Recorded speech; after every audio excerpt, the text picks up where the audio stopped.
Prise 1. Bienvenue à La Quête, le podcast scientifique et ludique guidé par la perpétuelle recherche de performance sportive. On est content de partager ça avec vous. Merci d'être là. Frank, Yes, mon sir. ami, Allô. mon coach. Aujourd'hui, sujet du jour, pliométrie. Je pense que le jour où j'ai connu... En fait, je savais déjà c'était quoi sans savoir qu'il y avait un terme à utiliser. C'était un workout au gym le matin. Tu étais venu, je pense qu'il était genre 7 heures le matin. Puis tu m'avais fait faire de la décélération avec des sauts après à une jambe sur une box latérale. J'avais été raqué, quel mot t'as dit. Mais c'est con, à ce moment-là, j'ai comme compris l'importance de faire de la plio. À quel point ça s'intègre bien, puis qu'il faut l'intégrer à nos entraînements. Parle-moi un peu de ce que c'est la pliométrie. On comprend que c'est des sauts, de l'impulsion, mais comme qu'est-ce que c'est en tant que tel? Ouais, tu sais, la définition classique de la pliométrie, c'est un enchaînement. Donc, je vais en détail. Disons que tu es sur la boîte sur laquelle on est assis. Puis tu vas être sur la boîte, debout, puis tu vas te laisser tomber au sol. Tu vas absorber très légèrement le poids de ton corps, puis tu vas chercher à ressauter immédiatement. Ça, c'est un cycle pliométrique. En anglais, c'est Stretch Shortening Cycle. Ça veut dire que tu vas créer une élongation musculaire à cause que tu touches le sol, puis là, tu commences à te décélérer. Ton muscle s'allonge. Puis là, tout de suite, tu transitionnes vers une contraction concentrique. Tu vas essayer de te pousser du sol. Et c'est ce cycle-là qu'on appelle pliométrie. Donc, c'est un petit peu difficile à imager, là, mais c'est vraiment allongement de la fibre musculaire très rapide, puis après ça, on profite de l'effet élastique de cette élongation-là pour créer une contraction excentrique qui est maximisée. Au fond, ce que ça veut dire, c'est que si tu sautais du sol vers le plafond, tu sauterais moins haut que de la boîte au sol vers le plafond à cause que tu as eu un petit effet élastique quant à l'atterrissage et à la repropulsion. OK. On parle de pliométrie si on parle du corps humain qui fait l'action. Ouais. Dans le sens que si je fais un push-up, clap, peu importe, juste un push-up en explosion, puis que je décolle du sol, puis que je dois réatterrir et repousser, c'est de la pliométrie. Oui. Mais si je prends un med ball puis que je le pitch sur un mur, c'est de la pliométrie également? Ben, ça dépendrait. Il faudrait que tu aies une composante d'absorption et de repropulsion avec le med ball. Fait que si, par exemple, on faisait un exercice à deux, je pourrais te lancer d'une manière où est-ce que, mettons qu'on fait des abdos. Ouais, exactement. Okay. Où est-ce que tu l'attrapes de côté, là, ça vient créer une contraction excentrique pour retenir le ballon, puis le repropulser par la suite. Okay. Si ce cycle-là est assez rapidement, on va parler, si ce cycle-là est assez rapide, on va parler d'une contraction pliométrique. C'est uniquement concentrique, c'est pas de la pliométrie. Exactement. Il faut absolument qu'il y ait une composante excentrique avant la phase concentrique parce que c'est cette élongation-là qui vient bonifier la contraction concentrique. OK. Puis si on parle de bénéfices en tant que tel, je comprends c'est quoi la pliométrie, mais à quoi ça sert en fait? Pourquoi je veux faire de la pliométrie? Souvent, ça va être utilisé pour maximiser à la fois ta puissance musculaire et aussi plusieurs actions critiques transférables au sport. Changement de direction, sprint, saut, lancer. Dans le fond, ce que ça crée, c'est que ça augmente ta rigidité neuromusculaire. Donc, c'est tout ton système musculaire qui vient générer de la force. Pas juste tes muscles, mais aussi tendons, ligaments. Tu vas rigidifier tes structures. Et si tes structures sont plus rigides, sont mieux capables d'absorber les forces et de les redistribuer dans un mouvement. Fait que c'est vraiment comme si tu venais créer une meilleure trampoline musculaire, là, pour faire une image, pour rebondir dans l'action. Peux-tu aider, mettons, à être moins blessé? Potentiellement, parce que tu vas venir densifier tes tendons, densifier tes ligaments, ils vont être plus résistants aux forces. Donc, je pense que oui, d'un point de vue, au moins d'un point de vue traumatique, tu as moins de chances d'avoir des blessures traumatiques si ton système neuromusculaire est plus fort, plus efficace et mieux entraîné, disons. OK. Est-ce que c'est quand même aussi très transférable vers un sport? Ça peut-tu m'aider si je fais de la plio au gym, puis qu'en dehors de ça, je fais de la course à pied, du vélo, de la natation? Est-ce qu'il y a un transfert qui se fait bien de la plio puis le sport? Ouais, je dirais que si tu fais pas de sport autre que le gym, il n'y a pas vraiment de raison de faire de la plio à part pour avoir du fun à sauter puis faire ce genre d'exercice-là. On fait vraiment de la plio pour le transfert vers une activité physique. Et ce qu'on voit, c'est que il y a une composante bénéfique par rapport à l'explosivité et par rapport à l'endurance. Fait que par rapport à l'explosivité, on en a déjà parlé brièvement, les sprints, les sauts, les projections, tous les mouvements rapides maximaux vont être améliorés par la plio. Et pour l'aspect endurance, il y a une amélioration du coût énergétique. Donc, ton efficacité gestuelle devrait être meilleure si tu as fait des contractions pliométriques qui ressemblent à ton geste sportif. Comme par exemple, si tu as fait des rebonds sur le turf, mettons, mais probablement que ton geste de course à pied va être amélioré. Tu vas avoir des meilleurs ressorts, on va dire, là, au niveau des jambes pour venir créer des enjambées qui sont plus efficaces parce que tu vas pouvoir parcourir soit une plus grande distance pour le même coût énergétique ou tu vas être en mesure de franchir plus de distance quand tu fais, mettons, un sprint. Chaque pas va t'amener un petit peu plus loin à chaque pas et ainsi améliorer ta vitesse de sprint maximale. OK. Si on parle de recommandations générales, je vais intégrer de la plio dans mes workouts. C'est quoi un peu les guidelines de base que j'utilise? Avant même de parler de guidelines de séance, je dirais que il faut que la personne soit prête à tolérer ces forces-là. Parce que, mettons, d'être sur la boîte sur laquelle on est assise, de se dropper au sol puis de sauter, c'est vraiment un gros impact. Il faut que le système musculaire soit prêt pour le tolérer. Puis, il y a certains auteurs qui recommandent d'être capable de squatter, mettons, une fois le poids de ton corps, mettons, l'équivalent du poids de ton corps au squat pour être promu vers, mettons, promu vers la pliométrie. Il y en a qui disent que c'est même 1,5 fois. Là, ça commence à être un niveau de force qui est relativement important, puis c'est pas tout le monde qui est là. Donc, une chose qui peut être faite, c'est d'apprendre à atterrir, d'apprendre à avoir un bon alignement entre cheville, genou, hanche avec des contractions de très faible intensité. Tu sais, tu peux être sur une boîte qui est peut-être haute de 5-10 cm de sauter au sol. Puis tu sais, ça a l'air de rien vu de l'extérieur, mais tu apprends au corps à gérer l'absorption, gérer la contraction excentrique. La décélération, en fait. Exactement. Avant de penser à absorber puis sauter immédiatement, par exemple. Donc, c'est vraiment préparer le terrain pour que les tissus soient prêts parce que c'est traumatisant et aussi pour que l'athlète, le client, soit en compréhension de ce que ça implique avant de commencer à parler de séance. Puis, avant qu'on parle de la séance, ça m'ouvre des portes à d'autres questions. Est-ce qu'il y a un bénéfice à le faire? Tu sais, je comprends l'aspect d'être prêt au niveau de la force puis toutes les structures. Mais quand on voit des gens sauter pour sauter dans un gym, y a-t-il des bénéfices quand même à le faire ou la qualité de la pliométrie est trop réduite ou l'impulsion n'est pas assez grande pour créer des adaptations? C'est clair ma question? Moyennement, mais si je comprends ta question, ce que je pense que tu me demandes, c'est si le saut n'est pas maximal, ai-je quand même des bénéfices? C'est plus clair comme ça, mais j'aurais pu... Oui, c'est ça. Fait que si c'est ça que tu me dis, je te dirais, oui, il y a des effets sur la dépense calorique, sur peut-être la compréhension du mouvement. Tu sais, tu pratiques le mouvement à plus faible intensité, donc juste pour pratiquer un peu la gestuelle, peut-être. Mais dans ce cas-ci, on parle quand même pas de pliométrie. On parle de pliométrie seulement si tu as une grande contraction excentrique et une propulsion maximale immédiatement après. Et il y a aussi une composante de temps de contact au sol, que ce soit avec ton pied ou avec ta main, selon le geste. On parle souvent d'un contact pliométrique rapide, c'est moins de 250 millisecondes, donc c'est un quart de seconde. C'est vraiment rapide. Quand on pense que, mettons, quand tu es à foulée maximale au sprint, tu touches le sol entre 0.09 puis 0.1. Similaire à un sprint. C'est ça, c'est presque le temps de contact d'un sprint. Là. Fait que c'est vraiment rapide. Tu sais. Puis la contraction pliométrique un petit peu plus lente, c'est plus lent que 250 millisecondes, environ jusqu'à 450-500 millisecondes. Donc une demi-seconde. Fait que si ton temps de contact dure 3/4 de seconde, voire 1 seconde, oui, tu peux peut-être être en train de faire des sauts, mais tu n'es clairement pas en train de faire de la pliométrie à proprement parler. OK. On peut revenir. On revient. À recommandation de base. Si je veux faire de la plio, puis que je suis prêt. Ma structure, ma force est là. Qu'est-ce que je peux faire? Généralement, on va quantifier la pliométrie en termes de contact par séance. C'est difficile à quantifier. C'est beaucoup plus facile de quantifier, mettons, ton tonnage en muscu parce que là, tu sais combien de poids tu mets sur la barre, tu sais combien de répétitions tu fais.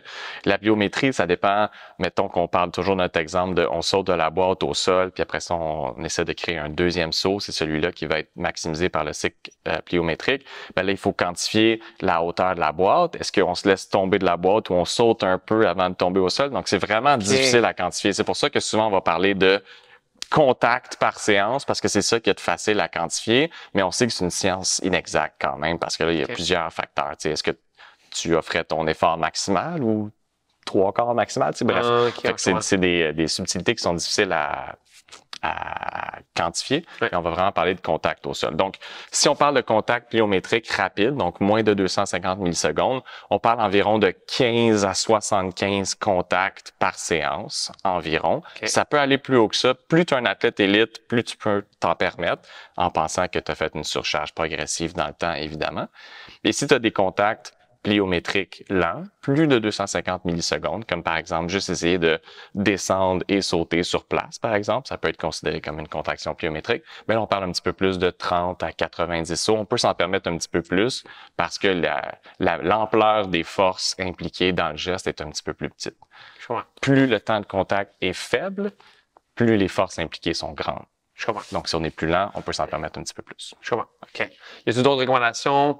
Tu sais, c'est combien de fois par semaine je peux le faire? Y a-t-il un excessif que je peux faire en pliométrie ou non? Tu peux en faire nettement trop. OK. Tu peux soit créer des blessures traumatiques sur le coup, si la personne n'était pas prête, se rupturer le tendon d'Achille, par exemple. Ça arrive malheureusement parfois pour des athlètes de haut niveau même, tu sais, qui sont techniquement prêts. C'est juste, c'était trop pour ce que la personne pouvait prendre dans la semaine, dans le mois. Donc oui, c'est possible d'en faire trop, tout à fait. Fait qu'on essaie de toujours errer du côté de la prudence en pliométrie. Moins de fois par semaine, moins de sauts par séance, puis de bâtir ça progressivement. Donc, on veut espacer les séances de 2-3 jours au début pour permettre au corps de récupérer. Donc, 2 fois par semaine, souvent c'est en masse au début, peut-être même 1 fois par semaine.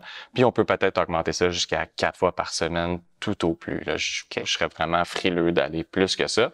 Puis, on veut vraiment viser la qualité. Donc, à ta question, comment qu'on fait pour faire des bonnes séances de pliométrie? Ben, tu veux t'assurer que quand tu commences ton exercice pliométrique, tu as eu un bon temps de pause, t'es pas pré-fatigué de quelque chose d'autre. Donc, souvent, tes contractions pliométriques vont arriver en début de séance. Tu vas avoir des bons temps de pause pour arriver frais et dispo pour vraiment offrir une contraction et un effort qui est maximal. Puis, un bon temps de pause, on parle de 3 minutes, 5 minutes? Ouais, exactement. Un peu comme la force maximale. Au minimum 2 minutes jusqu'à 4-5 minutes, c'est suffisant. Tu peux faire, comme on a discuté avec les séances de force et de puissance, une organisation de séance qui est verticale, parce que tu as un exercice de pliométrie, d'autres exercices en force peut-être ou en puissance qui sont pas pliométriques, puis après ça, tu te laisses un bon temps de pause avant de revenir à ton exercice pliométrique, par exemple. Ça, c'est possible. On a fait 2 capsules, une sur la force, une sur la puissance. Si je veux mettre dans mon agenda de la journée, la puissance, la force, la plio. Comment, dans quel sens j'y vais? Ben, tu pourrais faire une séance qui combine les 3 qualités. C'est pas impossible, c'est pas loufoque, mais il y a vraiment une stratégie d'orchestration de séance. Tu vas commencer avec ta plio d'abord, tu vas ensuite faire ta puissance, puis tu vas finir avec ta force max. Dans une journée ou dans une semaine? Dans une séance. Je pensais que c'est là que tu allais. Ben, si c'est dans la semaine, là, tu as peut-être un petit peu plus de jeu. Il faut que tu penses aux effets ultérieure à ta séance. Fait que si tu fais une séance de pliométrie, par exemple, tu seras pas vraiment fatigué. Tu vas pas vraiment avoir sué, tu vas pas vraiment sentir qu'il s'est passé quoi que ce soit. Tu vas absolument pas raquer sur le coup. En tout cas, peut-être ça va arriver plus tard, mais pas directement après. Donc, tu vas être prêt pour un autre entraînement, mais ton système neuromusculaire est un peu fragilisé parce que tu as donné des grands coups de massue dans le système, on va dire. Donc, il faut que tu sois prudent dans ta sélection d'exercices pour les séances qui viennent après. Fait que si par exemple, tu es un coureur, ben peut-être pas mettre des intervalles une journée de pliométrie. Peut-être te laisser 24 heures, 48 heures de récupération. Si à l'inverse, tu es un cycliste, peut-être que tu as fait une séance de pliométrie ou de force max, ben tu peux te permettre de faire ton sport parce qu'il n'y a pas de contraction très traumatisante. Donc, c'est vraiment... pas de stress mécanique. C'est ça. C'est vraiment équilibrer le stress mécanique au sein de la semaine et aussi jouer avec ton niveau de fraîcheur. Où est-ce que ta séance de force max, ça va être très, très neurale comme fatigue, alors que ta séance de pliométrie, ça va être très, très neuromusculaire. Genre, les tissus vont être fatigués. Donc, c'est juste de voir comment tu peux balancer tout ça dans la semaine. C'est là que la planification macro commence à compter, là, si tu as plusieurs objectifs là, en même temps. Là. OK. Est-ce que d'un point de vue hypertrophique, c'est un mot hypertrophique? Oui, c'est un mot. Super. Parce que moi, je l'utilise. Fait qu'on se donne le droit. Pour est-ce qu'il y a un bénéfice hypertrophique à faire de la plio? Je dirais non. Ben, tu sais, oui, mais non. OK. Oui, dans le sens, il y a sûrement une hypertrophie des tissus, genre ligaments, tendons parce que tu leur donnes beaucoup de tension, puis c'est ce qu'ils aiment là, pour grossir, mais pas de l'hypertrophie du genre bodybuilding, tes muscles vont grossir, pas vraiment. C'est nettement plus ta capacité à générer de la rigidité et pour ainsi transférer ta force dans un geste sportif. C'est vraiment ça qui va changer. C'est pas tes muscles qui vont grossir à proprement parler. Ça arrivera pas. Bon, parfait. Ceci dit, si on parle de sélection d'exercices, parce que dans ma tête, ce que je vois beaucoup, c'est en fait c'est aussi beaucoup plus simple en tant que coach de faire un programme avec de la pliométrie qui part des jambes, autant vertical, horizontal, peu importe. Pour du haut de corps, sélection d'exercices à part des push-ups, qu'est-ce que tu conseilles qui peut être bénéfique? Tu sais, il faut vraiment aller à la base de la définition pour ensuite penser aux exercices. Puis la définition de la pliométrie, c'est une contraction excentrique suivie d'une contraction concentrique immédiatement après.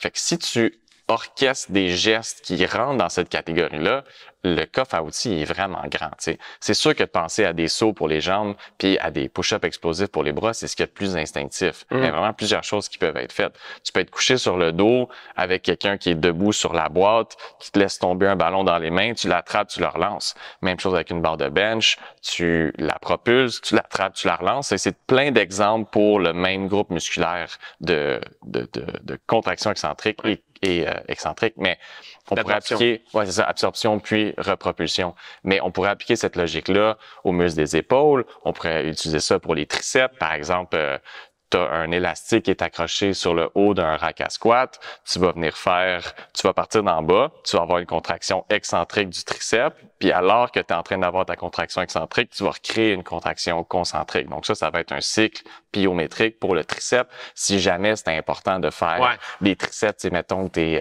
je sais pas là, tu es un athlète de bobsleigh, puis il faut que tu pousses le bob là, pour accélérer. Il faut que tu sois très rigide. Donc, c'est peut-être une raison de faire ça. C'est quand même assez spécialisé. Puis c'est pour ça que je disais que quand on parle de pliométrie, on parle souvent de transfert au sport parce qu'il faut qu'il y ait une raison qui va à la fois dicter le choix des exercices, la spécificité de l'action musculaire, mais aussi la raison même de faire l'exercice. S'il n'y a pas de transfert, pourquoi tu ferais ta contraction? C'est ça. Oui, il y a des exercices qui ont l'air cool là, dans le gym à faire, juste pour le plaisir de le faire, mais souvent on les fait dans un optique de transfert. OK, super. Tantôt, on a couvert un peu le sujet par rapport à la qualité du mouvement qu'on va avoir. C'est quoi les autres indicateurs, mettons, que je veux pouvoir regarder pour savoir si la charge est trop lourde, si je suis pas prêt à faire la plio? C'est vraiment une question de temps de contact, mais aussi d'aspect postural. Fait que, mettons, en termes de contact, si je recule d'une phrase, il faut que tu sois capable de le mesurer, ton temps de contact. Il y a des manières simples avec soit des tapis de saut qui te donnent le temps de contact. Tu as simplement une capacité à filmer avec un iPhone ou un iPad. Tu filmes au sol en slow-mo, là, en accéléré, puis tu regardes combien de temps ça te prend. Il y a des applications aussi qui existent pour te permettre d'enregistrer la durée d'un saut. Donc, tu peux le mesurer en tant que coach. Fait que si tu as cette mesure-là, tu es capable de doser la charge. Si on parle de saut, par exemple, puis tu as de la surcharge, puis que ton temps de contact est trop long par rapport à ce que tu souhaites, tu réduis ta charge, tu vas être en mesure de passer moins de temps au sol. Donc ça, c'est la grande réponse de la plio, c'est le temps de contact. Mais il y a aussi l'aspect sécurité posturale. Tu sais, si les genoux rentrent vers l'intérieur à l'atterrissage d'un saut, là, tu sais que le client est peut-être pas prêt, ou du moins il est pas assez conscient de ce qu'il doit générer. Tu sais. Puis il y a des fois où est-ce que tu veux, pour un même exercice, que ça soit une contraction pliométrique rapide, moins que 250 millisecondes, puis pour le même geste, tu vas vouloir une contraction pliométrique lente. Fait que c'est vraiment toi aussi en tant que coach de savoir qu'est-ce que tu souhaites générer comme adaptation. C'est quoi l'intention? Ouais, exactement. Fait que c'est quoi? Si tu es capable de répondre à la question, c'est quoi l'intention quand tu prescris ton exercice, mais tu es en mesure de regarder c'est quoi les signes que l'exercice est bien réussi ou pas chez ton client ou chez ton athlète. Je pense que ça fait le tour pas mal des questions que j'avais. Fait que, grosso modo, là, en résumé, on veut être sûr que la qualité de la plio soit là, que les gens soient frais quand ils commencent à le faire. Puis, pour être sûr là, qu'on soit prêt à le faire, là, au niveau de la force qu'on a, des structures, fais-moi un petit recap par rapport à ça. Je vais être sûr que les gens qui vont faire de la plio soient vraiment prêts à y aller. Ouais. Fait que mettons, dans ma pratique personnelle, souvent, ce que je vais faire, je vais apprendre aux gens à atterrir d'abord. Puis ensuite, je vais choisir des exercices qui sont de plus en plus traumatisant pour les structures. Donc, si par exemple, on part d'un saut parce que c'est ce qui est le plus classique, parce que c'est ce que les gens connaissent, je vais apprendre aux gens à atterrir comme un ninja. C'est ça que je dis, genre, tu viens faire une exécution nocturne, là, tu sautes du toit, t'atterris, comme dans les films. Donc, tu commences à faible hauteur, tu sautes sans bruit. Puis tu augmentes progressivement la hauteur jusqu'à... Moi, je fais au moins 1 mètre, 1 mètre et demi de hauteur, que les gens se laissent tomber au sol et absorber sans bruit. Puis c'est important aussi, tu sais, on parle de prévention des blessures et de qualité. Tu veux pas atterrir trop sur les orteils, ni sur le talon. C'est que c'est de trouver le juste milieu. C'est un peu comme une approche milieu de pied en course à pied. Vient ensuite des sauts qui sont progressivement traumatisants. Fait que la manière de faire ça, c'est de sauter sur une structure et non pas de sauter en bas d'une structure. Donc, par exemple, tu pars du sol et tu sautes sur une boîte. L'atterrissage est plus soft. Il est plus soft. Ben, non seulement à cause de la surface, mais aussi parce que tu sautes vers le haut, c'est ça. Donc, t'as pas l'accélération de la gravité en plus. C'est fait que ça vient t'aider à atterrir, disons. Puis après ça, tu gères ça à 2 jambes. Après ça, tu gères ça à 1 jambe. Donc, tu commences à apprendre à atterrir à une seule jambe avec une hauteur qui augmente. Par la suite, sauter sur une boîte à une seule jambe. Et après ça, vient la composante pliométrique. Là où est-ce que tu as la contraction excentrique suivie de la contraction concentrique. Donc, par exemple, que tu vas sauter sur la boîte à 1 jambe. Et avec la même jambe, au moment où est-ce que tu atterrirais, tu essaies de produire un autre saut.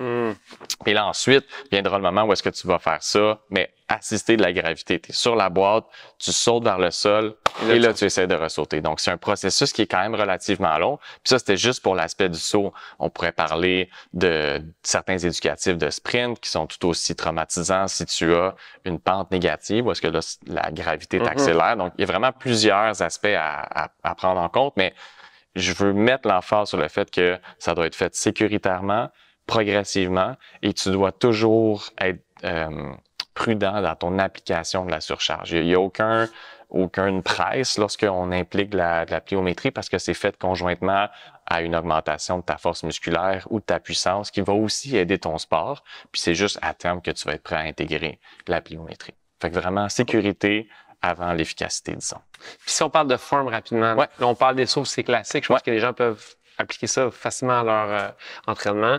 C'est aussi le plus transférable d'ailleurs. C'est ça. La plupart des sports utilisent tes jambes. Exact.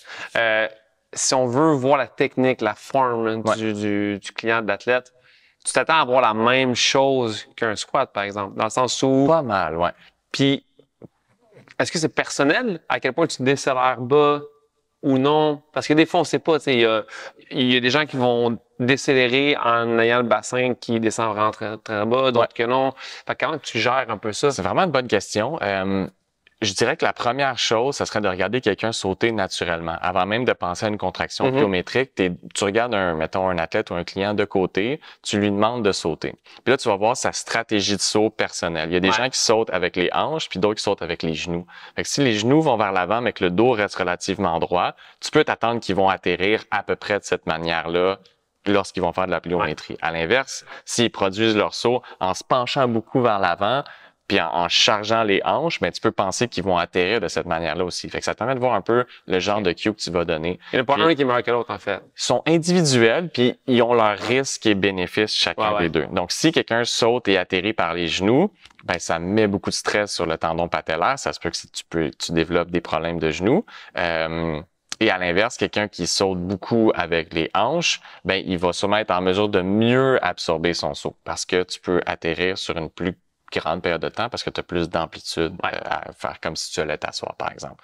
Puis, j'ajoute le fait que en fonction du cue que tu donnes, en fonction de ton coaching, tu vas être en mesure de gérer l'ampleur des forces en fonction des articulations. Fait que si tu demandes à la personne de s'asseoir comme si elle cherchait une chaise invisible, tu vas venir surcharger les hanches. Si tu dis à quelqu'un de rester le dos droit, tu vas surcharger les genoux. Donc, il y a moyen d'être créatif en fonction du type de saut que tu veux voir ou de la raison pour laquelle les gens s'entraînent. Mettons, quand j'entraînais mes gymnastes, ben, quand ils atterrissent puis qu'ils doivent montrer qu'ils sont en contrôle, il faut qu'ils soient le plus grand possible, tu sais. Donc, souvent, on s'entraînait d'une manière à atterrir pour être ce que les juges veulent, puis pour que les structures soient capables de le prendre. Fait que ça, c'est quand même un exemple extrême, là.